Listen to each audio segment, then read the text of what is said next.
There was a time, and not too long ago, I think, when we could have pulled ourselves out of this without too great a sacrifice on the part of anyone. But we didn't. Instead, we slept. Everywhere I look, I see men and women who know that communists are making headway in this country. They know that something must be done and that someone must stand up to them. But they themselves do nothing. They remain silent because they're afraid that if they speak out, it'll be bad for business. They may lose a client. They may even lose their jobs. Or perhaps they're receiving a regular government check and already are too dependent upon some of the very people and programs they know they should oppose. We have now passed the point of painless solutions and parlor patriotism. Well, all right, so what do we do about it? What are the countermeasures that need to be taken? And where do we begin? Before we finally win this battle, and I should hasten to say that there's no doubt in my mind that we're going to win. I'm increasingly convinced of this. But before we finally do see victory, we must carry the truth to every man, woman, and child in America. I have no idea of what each of you is going to do in the critical days that lie ahead. It may be much, it may be little, it may be nothing at all. I don't know. Only you can answer that question. But ladies and gentlemen, whatever it is you decide to do for your country, do it soon. Do it now. Every minute that you delay further will add dearly to the price of ultimate victory. Mr. Griffin, that was over 50 years ago. Where are we now?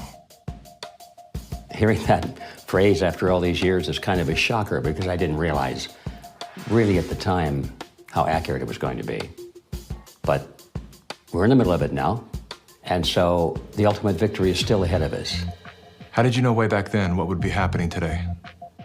It's a long story, of course, but I did take a fascinating tour of the Communist Bookstore in Los Angeles when I was very, very young. I was working for an insurance company. I was Mr. Corporate America, you know. That was the period when the hippie, image was pretty popular, and a lot of these guys in that bookstore were in that uniform. And I think they felt I was a potential recruit, And I didn't have to pretend to be interested because I was interested. I wanted to see what these guys were up to. And of course, the more I read, the more I realized that these guys were deadly serious. And so my crusader gene said, hey, buddy, you better stop worrying about the corporate ladder and making money and looking good and start doing something about it. And I'm glad I did, because after that point, my life had a meaning. It had a purpose more than just self-centered. Who are some of the key figures behind this agenda?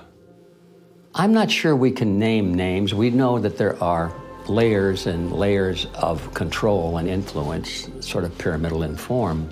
At the bottom level, of course, it's just all the common people. Most of them don't even know what's going on. It used to be that an invader could come in with a superior army, and people resent it, but they obey because if they don't, they get killed. Now, if they want to conquer people in this environment, they have to do it through the mind. And of course, today, after all the technology that we have, and the control over the communications and the images and the school system and the media, they have absolute control over the funnel of information that comes to the average person. And the average person, if they're not aware that there's a real war going on for their mind, they will be helpless. And as long as people are on the edge of fear, they're willing to give up their liberties and pay lots and lots in taxes. A tax on carbon. And as I passed through that idea that, in my view, the enemy is in a category called collectivism. And that's the word that applies to all of these things: socialism, communism, fascism, Nazism. All of these things are merely variants of collectivism. That is the philosophy based on the assumption that the group is more important than the individual, and that the individual must be sacrificed if necessary for the greater good of the greater number. That's the trick. You're doing this for society. They trick us into thinking that if you act in your own self-interest, that somehow you are selfish And nothing could be further from the truth. Those of us who've discovered this trick long ago, we realize that enlightened self-interest comes into play.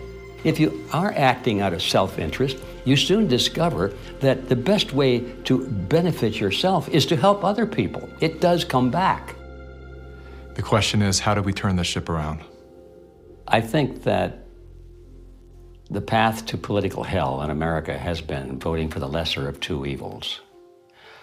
They create conflict because the conflict creates fear and confusion, and out of that chaos, people are not too analytical. They'll just struggle for some quick answer, which is who you're going to vote for. That's usually the answer that's offered to them. They think that if you just vote for somebody, the right person, everything will go away. You cannot wait until there's a list of candidates that's published and you say, which one am I going to choose? By that time, the game is over. All those candidates have been selected before you were even aware. You've got to get into politics at the local level so you have some influence in which candidates are selected. And that starts at the grassroots level. You don't come in at the top, you come in at the bottom.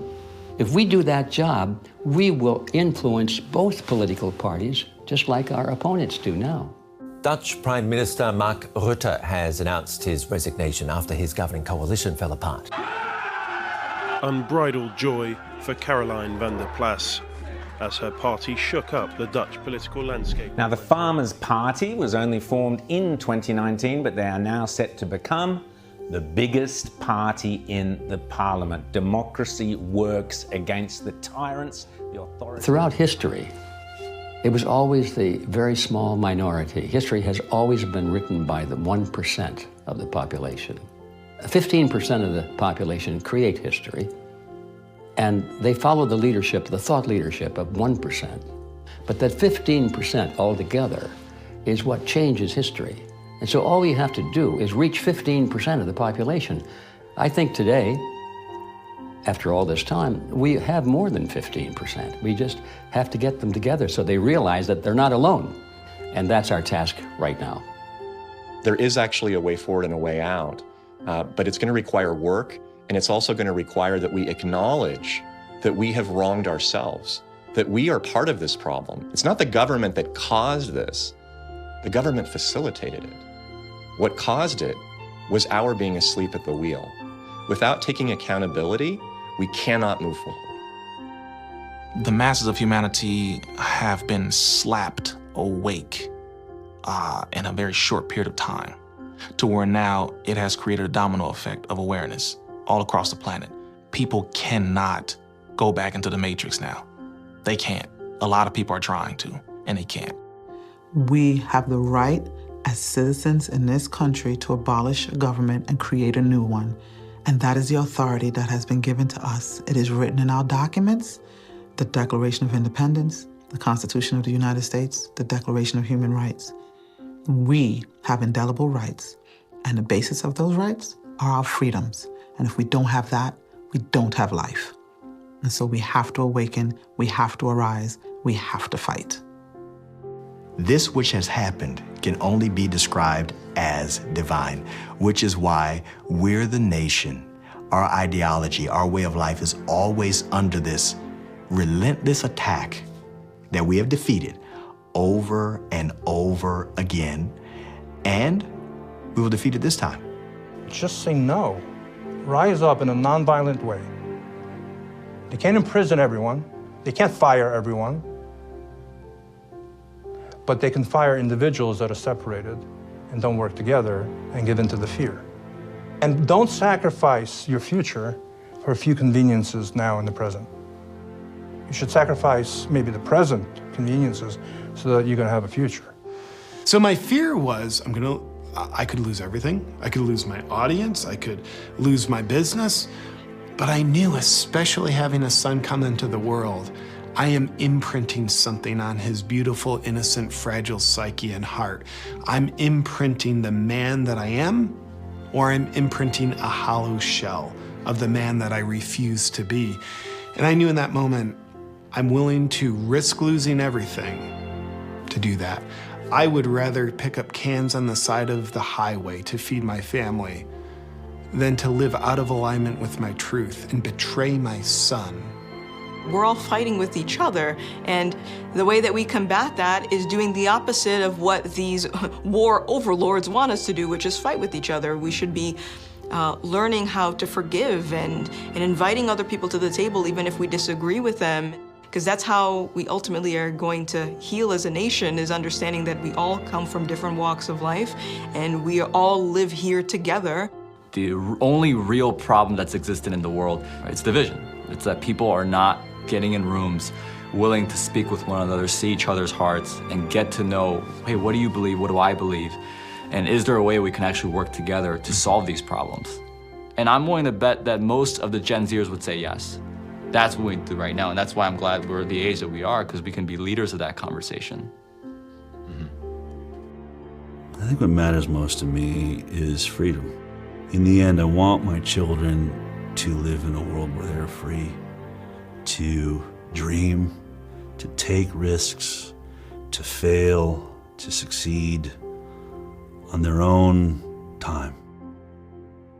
It's a bit cynical, but it is in the end good news that mass formation and totalitarianism always destroys itself in a relatively short time span.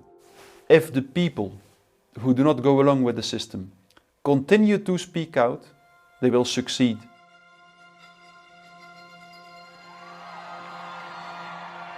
In cities across the world, thousands of people have joined street protests in the run-up to the World Economic Forum. People are starting to wake up to what is going on with the Great Reset across the world. This anger of people against globalization and against the elites. Pleasure to see you as well. Hey there, how you doing? Shaking your hand, bro. You're a f***ing piece of shit, man. Why is that, sir? You f***ed up the entire country. Get the f*** out of here, you piece of shit. It seems these days, wherever the Prime Minister goes, there's often a contingent of protesters there to greet him. The most reviled figure in Australian politics has departed. Today I will resign as Premier. And some rare good news, an appalling abuser of human rights of her own people has just announced she is leaving office. And so today I'm announcing that I will not be seeking re-election. Breaking news out of Hawaii tonight. The head of the island's emergency management agency, Ani Medeiros, is resigning. The people have woken up and the revolution against the elites has begun. What we are seeing is a revolution against the system. When I say media, you say liars. Media! Media! One of the titans in the New World vanguard is now in its death throes. The anti-woke boycotts are tearing into their profits. ESG is losing support from consumers, it's losing shareholders, companies that use it are facing legal threats, environmental and social governance. It is now dying. Protests are popping up around the world against 15-minute cities. We're seeing this wave of solidarity protests happening around the world.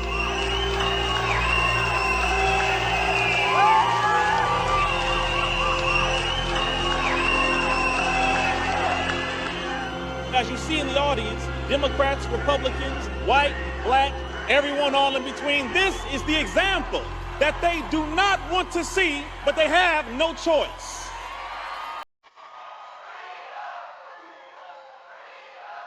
I don't think our societies have taken the moment to look up and actually see and appreciate how much progress has been made in the past century. On so many different levels, we have made incredible progress. Like, what we've got here is actually great. It's imperfect, and we should still be making tweaks carefully to try to make it better. And I think that's where so much of that self-hatred or hatred of the nation or hatred of the other or whatever comes from, this lack of perspective and gratitude and inability to take a moment, chill out on the activism and go, wait, actually, okay, we've achieved a very unique and special point in history, and let's be careful with that. On that note, as Sure. a man who's traveled the world, have you experienced any nation that has course-corrected beyond their sins more than the U.S. has? No. It's sad to see Americans who live in a free country, born as Americans, and do not recognize their privileges. You are born American, a free country. You never suffered a starvation. And you need to go to other countries to find out why all the immigrants, millions of them, want to come here. What is happening in our backyard today, I experienced as an 11-year-old. I remember vividly all the promises that a guy named Castro gave and how 99% of the people swallow the pill. He was going to save Cuba. I remember how he promised to the farmers, to the Guajiros, that you're going to own the land. I remember all the promises that we hear today about free education and free health care and free land. Oh my God, no freedom. We've been brought together in this moment to face the urgent choice between dehumanization and rehumanization. Dehumanization requires us to do nothing. Nothing other than to allow that process to continue to the point of no return. Rehumanization, on the other hand, requires action. One action: to remember. To remember what we knew as children, when everything was possible, before our attention was captured, before the conditioning set in, before our nature was denied. There's nothing new we have to learn. All we have to do is to remember. And then take the hand of that memory and go out and stand on ground, not concrete, not asphalt. Stand on ground and see if you can feel the heartbeat of a universe that conspired to give you life, so you once again can feel the joy of being completely human.